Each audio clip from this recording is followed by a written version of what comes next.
Como é bom, né, podermos estar aqui mais um domingo na casa do Senhor para adorar e exaltá-lo, né? Ele é merecedor de tudo isso. Hoje estamos aqui com um número reduzido de pessoas, mas nós temos a certeza que o nosso maior convidado está aqui presente, né? Que é o nosso Senhor Jesus Cristo, e o Espírito Santo ele está aqui no nosso meio. Então vamos iniciar com uma oração para a gente dar início aos nossos cânticos de louvores a Deus. Vamos pedir, né, que Deus venha nos trazer uma palavra abençoada e uma noite abençoada debaixo da presença dele. Amém? Senhor Deus Pai, nós queremos te agradecer, Senhor, por mais essa oportunidade que o Senhor nos dá de estar na tua casa, Senhor Deus, para te adorar, para te louvar e engrandecer o santo nome do Senhor Jesus. Pai, eu venho te pedir para que o Senhor venha, Senhor, tocar no coração de cada um que aqui está presente, Pai. Nos abençoa com a tua palavra, Senhor Deus, nessa noite, Pai. Nós te pedimos também, Senhor Deus, para que o Senhor vá de encontro, Senhor Deus, a todos aqueles nossos irmãos que não puderam estar presentes, Pai. Aqueles, Pai, que estão viajando, que estão descansando, Senhor Deus.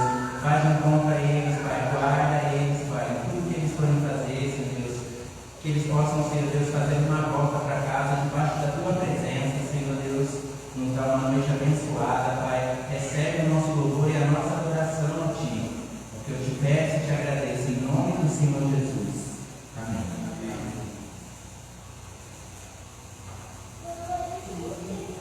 Vamos começar então adorando o nosso Senhor. Hoje um pouquinho diferente. Mas vamos tomar com a mesma intensidade.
Glória a Deus.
O irmão que está nos trazendo a palavra nessa noite, Pai, que ele possa ser usado pelo Senhor.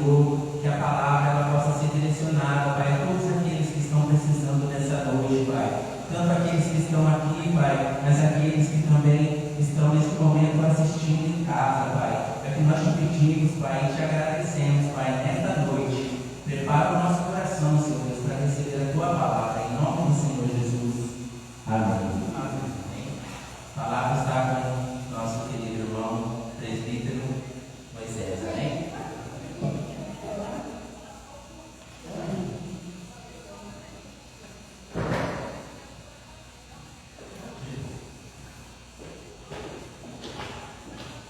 Obrigado, nosso irmão, né?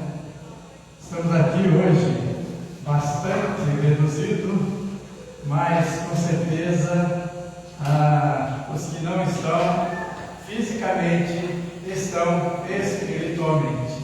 Que Deus possa nos abençoar as nossas irmãs.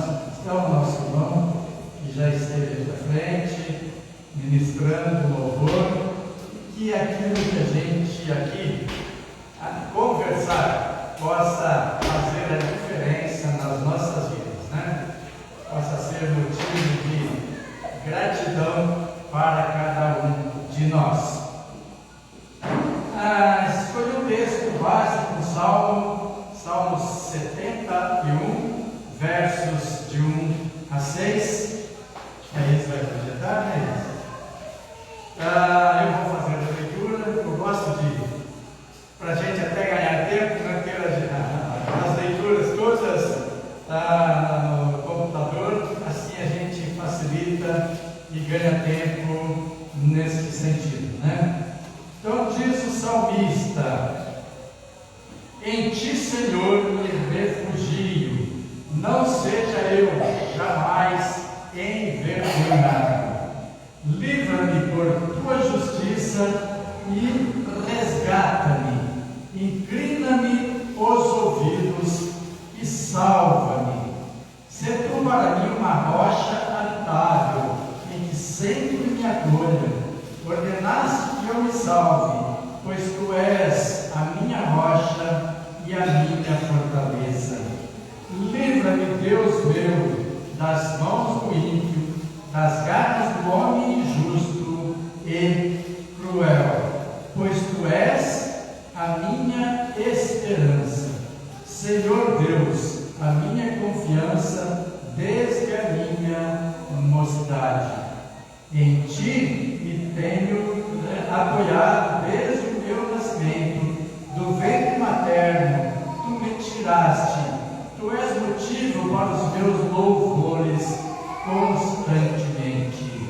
Do primeiro verso ao verso 6, portanto, deste salmo.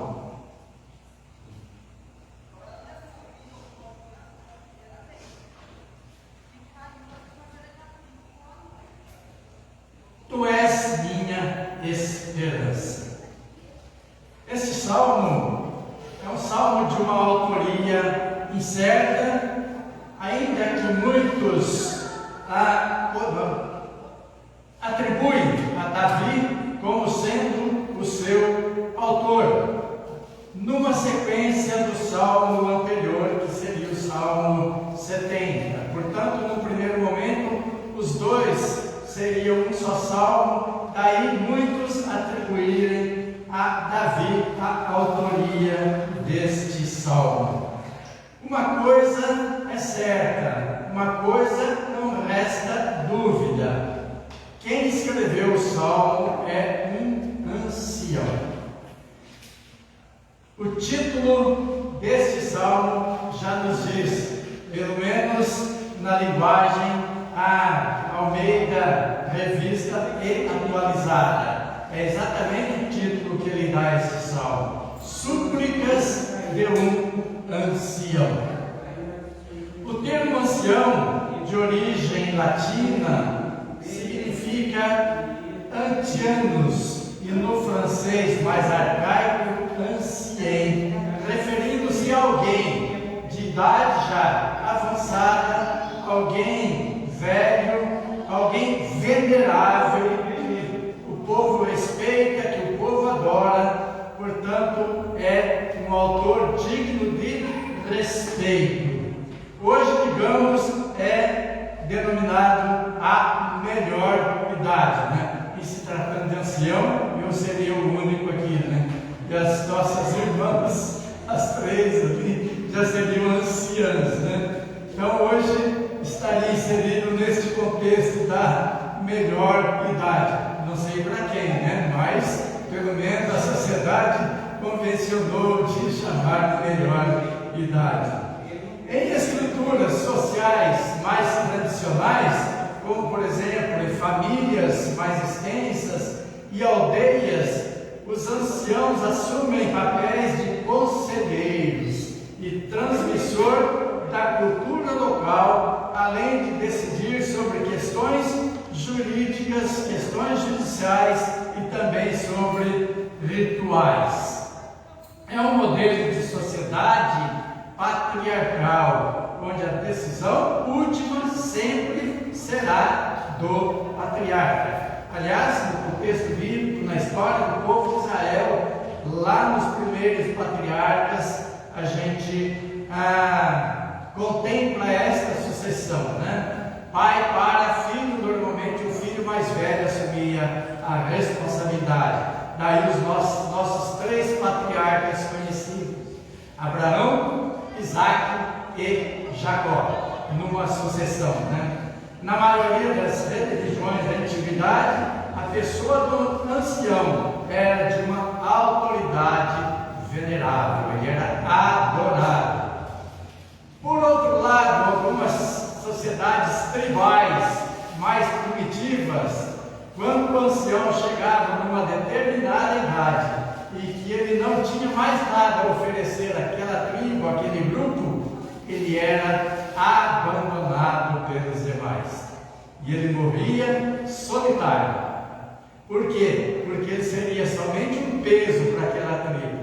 Então ele era abandonado pela sociedade, por aquelas tribos, né? Infelizmente hoje ainda existem alguns que abandonam os seus anciãos, né? Quando chegam a uma determinada idade, às vezes ele é abandonado também por filhos e os parentes mais próximos, né? Episcopo, bispo, presbítero eram os termos referidos na época do cristianismo primitivo. Estamos já no cristianismo primitivo, nas origens do cristianismo, né? Então esses termos se referiam, portanto, ao ancião: episcopo, bispo, presbítero. O apóstolo Paulo, escrevendo a Timóteo, no 3º capítulo, nos 2 primeiros versos, ele escreve: fiel é a palavra. Se alguém aspira ao episcopado, excelente obra almeja. É necessário, portanto, que o bispo seja irrepreensível. São as orientações do apóstolo Paulo a Timóteo, jovem pastor ainda. E a esse mesmo Timóteo, no capítulo 5, verso 17, ele escreve: devem ser considerados merecedores de dobrados honorários os presbíteros que presidem bem, com especialidade os que se afadigam na palavra e no ensino. Portanto, episcopo, bispo, presbítero eram os termos que se confundiam, e a confusão permanece até meados do 2º século da nossa era, quando surge uma distinção entre bispo e presbítero nas igrejas de então. Como dito, o texto não deixa dúvidas de que se trata de alguém não mais jovem. No contexto do Salmo, em outros versos, o salmista escreve: tu me tens ensinado, ó Deus, desde a minha mocidade. No verso 17: mas que ainda não tinha atingido a velhice plena, não me rejeites na minha velhice, quando me faltarem as forças, não me desampares. Amparo e proteção, objeto de súplica do salmista, hoje não se fazem necessários, afinal, na melhor idade, novamente, né, temos todos os benefícios, principalmente aqui no nosso Brasil, né, para uma vida sadia. Então os anciões ou as anciãs hoje têm toda a assistência e não precisam ter essa preocupação, né? Muito bonito se assim fosse, né? Seria o ideal, mas sabemos que é bem ao contrário o que ocorre, né? Uma certeza do salmista: ele reconhece a presença de Deus em sua vida desde o ventre materno. Escreve: em ti me tenho apoiado desde o meu nascimento. Do ventre materno tu me tiraste. Tu és motivo para os meus louvores constantemente. E ainda mais, reconhece o salmista do Senhor um lugar de refúgio. Em ti, Senhor, me refugio. Rocha e fortaleza, se tu para mim uma rocha estável, em que sempre me acolha. Ordenaste que eu me salve, pois tu és a minha rocha e a minha fortaleza. E ele complementa: pois tu és a minha esperança, Senhor Deus, a minha confiança desde a minha mocidade. Este é o reconhecimento do salmista neste belo salmo que nós lemos. Ocuparia um bom tempo para discorrer sobre cada um dos atributos de Deus, segundo coloca o salmista: refúgio, rocha, fortaleza, confiança, justiça, socorro, salvador, amparador, restaurador, etc. Mas quero focar num dos atributos também mencionado pelo salmista: esperança. Tu és a minha esperança. Tu és, Senhor, a minha esperança. Algumas possibilidades de definição de esperança. Ela possui uma relação direta com o emocional. Esperança possui essa relação com a emoção, em função de resultados positivos que se pretende alcançar na vida pessoal. Então nós manifestamos a nossa esperança em alguma coisa, em algum resultado, algo positivo que nós queremos alcançar na nossa vida pessoal. É parte integral da vida do ser humano. A esperança requer confiança e perseverança, acreditando que algo é possível, até mesmo quando há evidências do contrário. Eu mantenho sempre a minha esperança. São expressões que normalmente nós usamos. Essas ações são dictadas no próprio texto lido. Pois tu és a minha esperança. Senhor Deus, a minha confiança desde a minha mocidade. Mesmo diante de situações evidentes de perigo, situações de perseguição, situações de sofrimento, de angústia, de desamparo, o salmista reconhece em Deus a única esperança numa demonstração de fé. Ele mantém a fé, acredita que Deus haverá de lhe trazer coisas boas, coisas melhores. Daí ele manifestar essa condição de esperança. Assim, viver uma vida de esperança é viver uma vida de fé. O escritor aos Hebreus define fé. Abre aspas: a fé é a certeza de coisas que se esperam. Portanto, esperança e fé possuem uma relação muito próxima.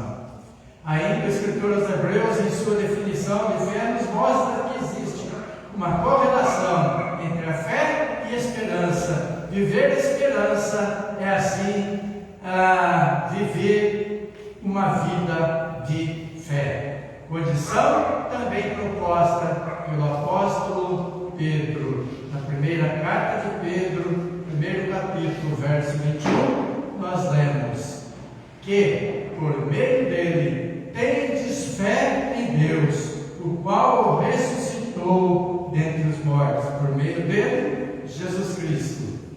E lhe deu glória, de sorte que a vossa fé e esperança estejam em Deus.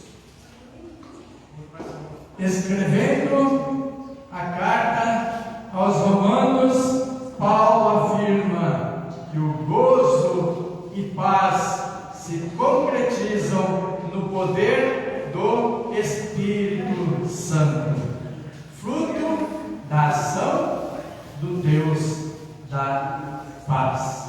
Escreve Paulo em Romanos 15:13, abre aspas, e o Senhor Deus da esperança vos encha de todo gozo e paz no vosso crer, para que sejais ricos de esperança no poder do Espírito Santo. A Tito, o mesmo apóstolo, o apóstolo Paulo, afirma que a fé repousa na esperança da vida eterna, prometida por Deus antes dos tempos eternos. Escreve Paulo, na esperança da vida eterna, que o Deus que não pode mentir prometeu antes dos tempos eternos e, em tempos devidos, manifestou a sua palavra mediante a pregação que me foi confiada por mandato de Deus, nosso Salvador. E complementa ainda a Tito a esperança, afirmando, abre aspas, aguardando a bendita esperança e a manifestação da glória do nosso grande Deus e Salvador, Cristo Jesus. A esperança bíblica é algo impessoal, não nos pertence, ela é dom de Deus. Quando nós utilizamos a Bíblia para manifestar o nosso conceito de esperança, estamos manifestando o dom de Deus nas nossas vidas. É a espera do futuro que não nos pertence, que não podemos mensurar, mas que é dado por Deus. A esperança que se espera em Deus escapa à nossa compreensão e iniciativa. Não pertence às coisas visíveis, às coisas físicas, mas se insere no campo da metafísica, no campo do transcendente, que vai além do nosso mundo físico. Pois esperança que se vê deixa de ser esperança, conforme afirma o próprio apóstolo Paulo aos cristãos de Roma. Abre aspas, porque na esperança fomos salvos, escreve Paulo. Ora, esperança que se vê não é esperança, pois o que alguém vê, como o espera?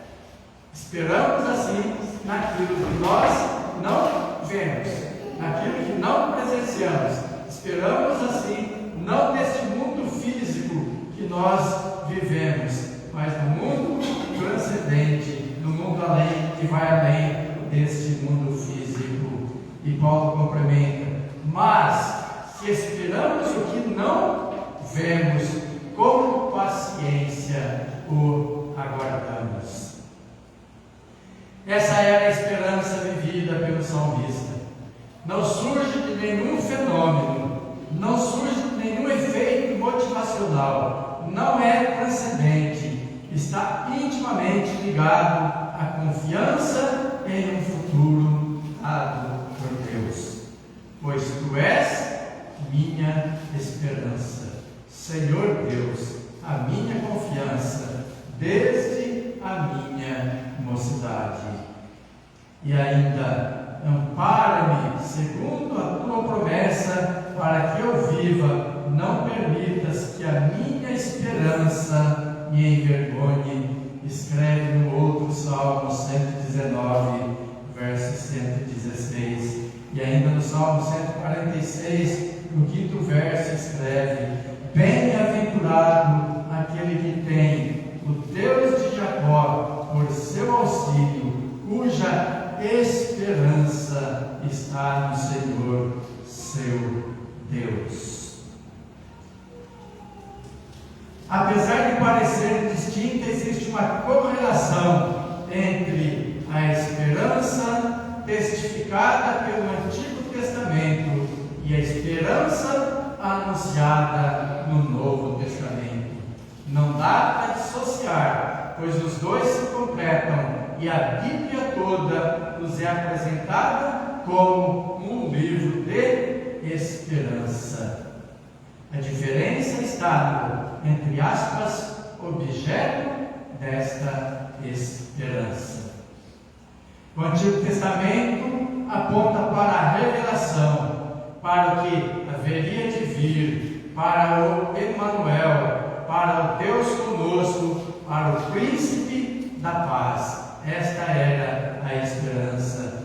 O Novo Testamento aponta para a volta gloriosa de Cristo, o que já veio, o que viveu, o que morreu e que ressuscitou e prometeu que um dia voltará. Então essas são as esperanças, a do Antigo e a do Novo Testamento.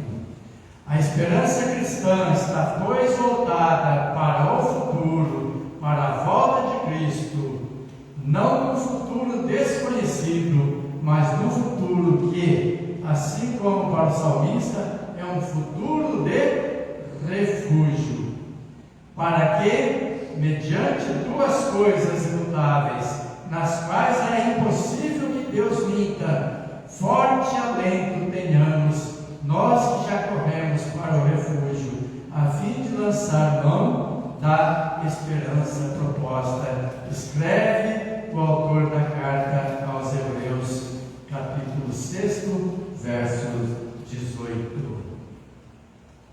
Em Cristo temos uma esperança viva. Não é uma esperança de ideias, mas que se fundamenta no Cristo ressurreto, que nos outorga uma herança incorruptível. Pedro escreve na primeira carta, primeiro capítulo, nos versos 3 ao 5: bendito o Deus e Pai de nosso Senhor Jesus Cristo, que mediante a ressurreição de Jesus Cristo dentre os mortos, para uma herança incorruptível, sem mácula, imarcessível, reservada nos céus para vós outros, que sois guardados pelo poder de Deus, mediante a fé, para a salvação preparada para revelar-se no último tempo. A esperança é a última que morre, diz o ditado popular. Aliás, existe até uma brincadeira, né? Preciso casar com alguém cuja mãe me chama esperança, né? Se a esperança é a última que morre, significa que eu sofrerei por um bom tempo, né?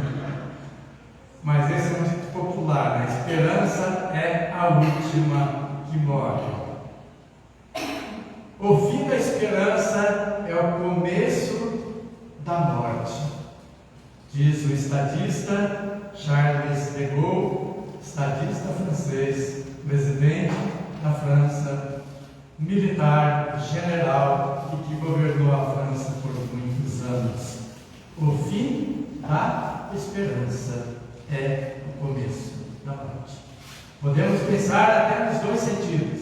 O fim da esperança física, da minha esperança como homem. Se eu perder essa esperança, eu começo a morrer. Mas posso pensar também na esperança da volta de Jesus Cristo. Se um dia eu perder essa esperança, de que um dia Jesus voltará, também comece a morrer. Por quê? Porque eu perdi a minha fé. Portanto, é o início da morte, como afirma este pensador. Mário Quintana, em seu livro Uma Nova Apologia Poética, a editora Globo escreve sobre a esperança. Lá bem no alto, no 12º andar do ano, dezembro, vive uma louca chamada esperança. E ela pensa que quando todas as sirenas, todas as buzinas, todos os reco-recos tocarem, atira-se e, ó delicioso voo, ela será encontrada miraculosamente incólume na calçada, janeiro. Outra vez, criança, e em torno dela indagará o povo: como é teu nome, meninazinha de olhos verdes? E ela lhe dirá, ela lhes dirás bem devagarinho, para que não esqueça: o meu nome é Esperança. Essa é a nossa vida. Estamos chegando em dezembro, quando todo mundo faz os seus projetos. Esperança de um ano melhor, esperança de coisas boas, de que tudo vai mudar. Mas, quando chega dezembro do próximo ano, os mesmos pedidos, sinal de que a minha esperança, naquele momento, morreu. É preciso renová-la, é preciso restaurar, é preciso viver novamente esta esperança. Um outro poeta escreve: quero falar de uma coisa. Adivinham aí que ela anda? Deve estar dentro do peito, ou caminha pelo ar. Pode estar aqui do lado, bem mais perto do que pensamos. A folha da juventude é o nome certo desse amor. Mas já podaram seus momentos, desviaram o seu destino, seu sorriso de menino, quantas vezes se escondeu. Mas renova-se a esperança, nova aurora a cada dia, e há que se cuidar do broto, para que a vida nos dê flor e fruto. É como cuidar de uma planta que precisa ser regada. A partir do momento que eu a podo, ela vai renascer, mas precisa ser regada todo dia para que ela produza novamente, para que ela produza flores e frutos. Vimos logo no início que a esperança possui uma relação direta ou emocional em função de resultados positivos que se pretende alcançar na vida pessoal. Está diretamente relacionado com as nossas emoções, buscando resultados positivos que nós queremos alcançar. Ela é parte integral da vida do ser humano. Todos nós, homens e mulheres, mantemos esta esperança, cultivamos esta esperança, mas requer confiança, requer perseverança, acreditando que algo é possível, até mesmo quando todas as evidências dizem o contrário. Quando tudo diz o contrário, quando tudo aponta para o impossível, é preciso mantermos a nossa esperança. Certamente a esperança poética cantada está presente na vida de todos nós.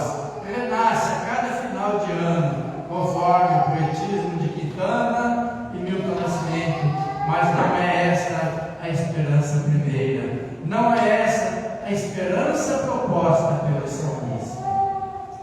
Ser cristão é aguardar com paciência, aguardar como o salmista propõe, aguardar pela concretização, o que significa viver em vigilância, pois, apesar da esperança que alimentamos, não sabemos a que hora esta esperança se concretizará. É necessário estar em constante vigilância.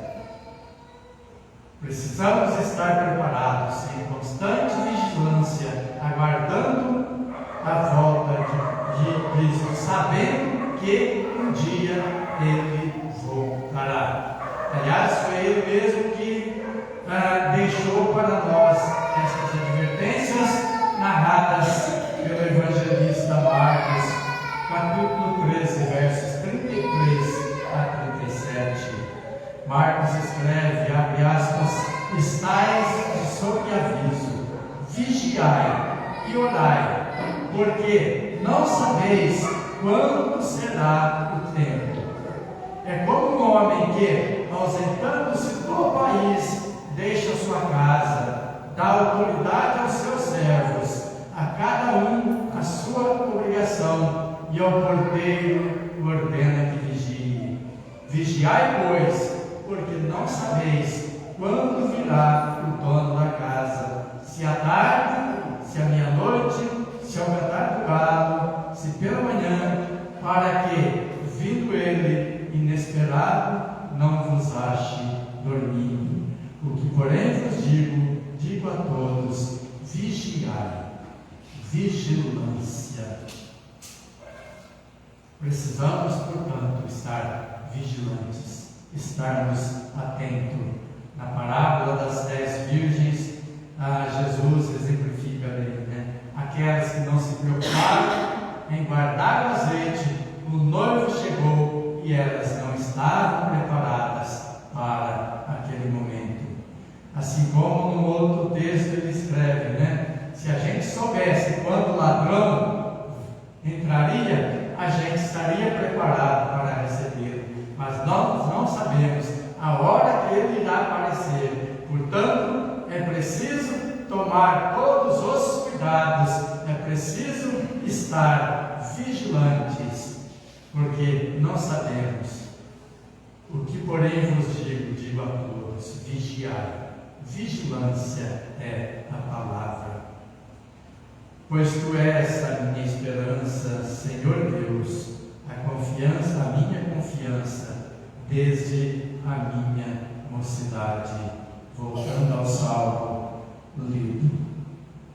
Porque na esperança fomos salvos. Ora, a esperança que se vê não é esperança, pois o que alguém vê, como espera? Já lemos anteriormente e repetimos, Mas se esperamos o que não vemos, com paciência o aguardamos. A vida cristã é, pois assim, uma vida de espera, é uma vida de vigilância conjunta com todo o povo de Deus.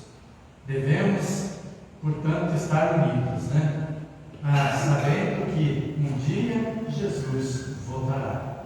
Não sabemos quando. Para mim pode ser um dia, para vocês pode ser no outro dia, não sabemos quando, mas é certo.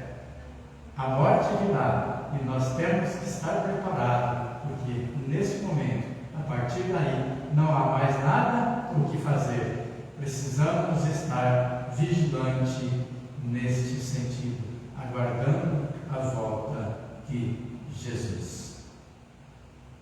Terminando, lendo novamente o texto do início. Em ti, Senhor, me refugio. Não seja eu jamais envergonhado. Livra-me por tua justiça e resgata-me. Inclina-me os ouvidos e salva-me. Sê tu para mim uma rocha habitável, em que sempre me acolha. Ordenaste que eu me salve, pois tu és a minha rocha e a minha fortaleza. Livra-me, Deus meu, das mãos do ímpio, das garras do homem injusto e cruel. Pois tu és a minha esperança, Senhor Deus, a minha confiança, desde a minha mocidade. Em ti me tenho apoiado, desde o meu nascimento. Do ventre materno tu me tiraste. Tu és motivo para os meus louvores constantemente. Mantenhamos, pois, a nossa esperança, sabendo que um dia Jesus voltará. Amém?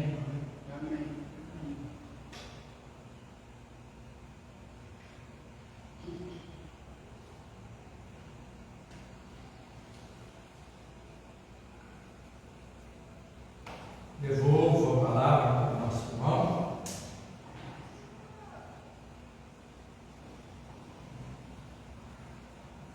Amém. Que palavra abençoada, né, irmãos? Que tenhamos realmente manter a nossa esperança e a nossa confiança em nosso Senhor Jesus e Deus, né? Que possamos focar e nos preparar todos os dias, né? Até que chegue o grande dia, né? Que Jesus virá buscar a sua igreja. Amém? Vamos estar fazendo uma oração então, né? Pedindo para que Deus venha nos abençoar, nos dar uma semana debaixo da presença dele. Amém? Senhor Deus Pai, queremos te agradecer, Senhor Deus, por esse momento, pela tua palavra, Senhor Deus, por essa palavra abençoada que o Senhor nos trouxe nessa noite, Pai. Que o Senhor possa, Senhor Deus, continuar sendo motivo, Senhor Deus, pelo qual vivemos, Senhor Deus. Que o Senhor possa continuar sendo a nossa esperança, Senhor Deus. Nos abençoa, guia os nossos passos, Senhor Deus, para que possamos estar a cada dia mais lutando, Senhor Deus, para te agradar, para engrandecer o santo nome do Senhor Jesus. Pai, queremos te pedir para que o Senhor nos dê, Senhor Deus, um bom início, Senhor Deus, de semana, uma semana abençoada debaixo da tua presença, Senhor Deus. Guia, Senhor Deus, os nossos passos, Senhor Deus, nos abençoa, Senhor Deus, a cada, Senhor, decisão que tivermos que tomar dentro dessa semana, Senhor Deus, que possa ser baseada naquilo que o Senhor, naquilo que te faça feliz, Senhor Deus, e não nas nossas vontades, Senhor Deus. O que eu te peço e te agradeço, Senhor Deus, nos dá um bom resto de noite, Senhor Deus, debaixo da tua presença, nos leva em paz para casa, Senhor Deus. Aqui te pedimos e te agradecemos em nome do Senhor Jesus. Amém.